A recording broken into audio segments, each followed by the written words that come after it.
35, 37 বলতেছেন, 40 বলতেছেন, শেষ বয়স বলতে আসলে কোনো কিছু নাই। যখনই একটা ছেলে প্রতিষ্ঠিত থাকবে, যখনই একটা ছেলে দেখা যাবে যে তার কাছে টাকা পয়সা থাকবে, সে সারা জীবনের জন্য ইয়াং, তার কোনো বয়স নাই। প্রেম করার সময় সেটা তো আমার চোখ দিয়ে দেখে প্রেম করি, তাই না? তখন তো প্রেমের সময় তো সংসারের কথা মাথায় থাকে না।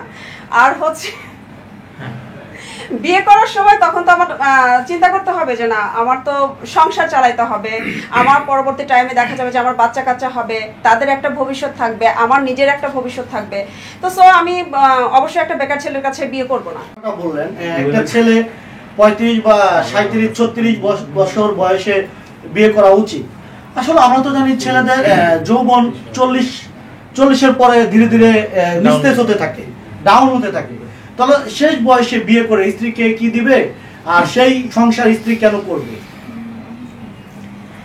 শেষ বয়স বলতে আপনারা আসলে কি, তার মানে আপনি বলতে চাচ্ছেন মেয়েরা কি টাকা লোভী?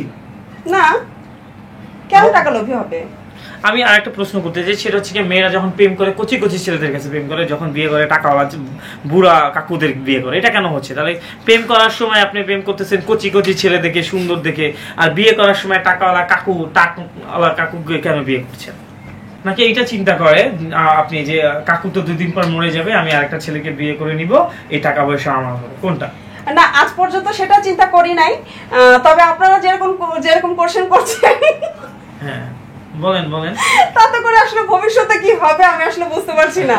তবে ডেফিনেটলি আমার এই চিন্তা ভাবনা এখন পর্যন্ত আসে নাই।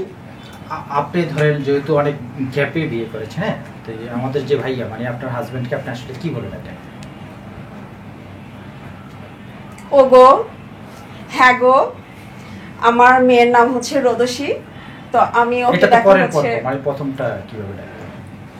ও প্রথম ডাকতাম এই শুনছেন, তারপরে হচ্ছে পরের স্টেপ হচ্ছে শুনছো, তারপরের স্টেপ শুনবেন এই তুই কি শুনছিস,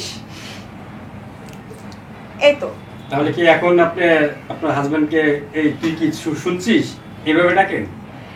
সব সময় না, যখন দেখা যায় যে আমি আসলে অনেক পরিমাণে অ্যাংরি, হ্যাঁ, আমি ভীষণ পরিমাণ রাগী। আমি অবশ্যই আমার হাজবেন্ডকে ধন্যবাদ জানাই, কারণ হচ্ছে যে আমার মতন এত মানে অ্যাংরি একটা ওম্যানকে সে যে আসলে এতটা স্মুথলি মানে ক্যারি করে, কিভাবে করে আল্লাহ জানে।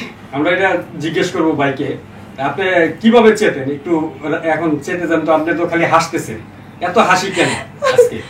এত হাসি কেন? কারণ আমি আমার হাজবেন্ডের সাথে প্রচুর হ্যাপি।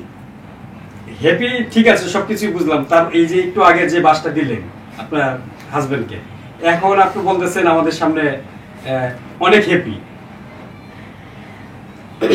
ব্যাপারটা হয় এটা যে আমি যখন ঝগড়া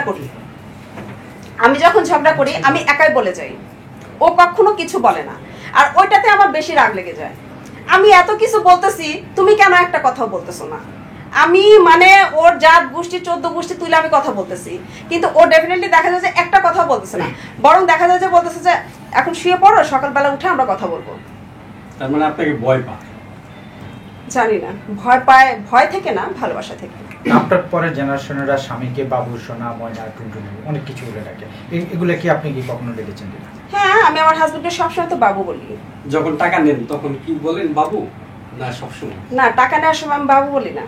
তো কি বলেন? টাকা নেওয়ার সময় বলি যে এই আমার এত টাকা লাগবে, দিবি। এটা তো এক ধরনের মাস্তানি হতে পারে, আমি তো বললাম আমি অনেক অ্যাংরি। এটা কি সিনেমার ডায়লগ দিলেন? না, যখন তার কাছ থেকে এটা আমার ডায়রি, আমার ডায়লগ। মানে ধরেন এটা টাকার বিষয়টা গেল, যখন আপনি তার কাছ থেকে কোনো ভালোবাসা বা কোনো কিছু বা ভালো লাগার থেকে পেতে চান, তখন কিভাবে সেটা তাকে সে অ্যাপ্রোচটা করে? সেটা আসলে আপনা আপনি হয়ে যায়, ওটা আসলে অ্যাপ্রোচ করতে হয় না।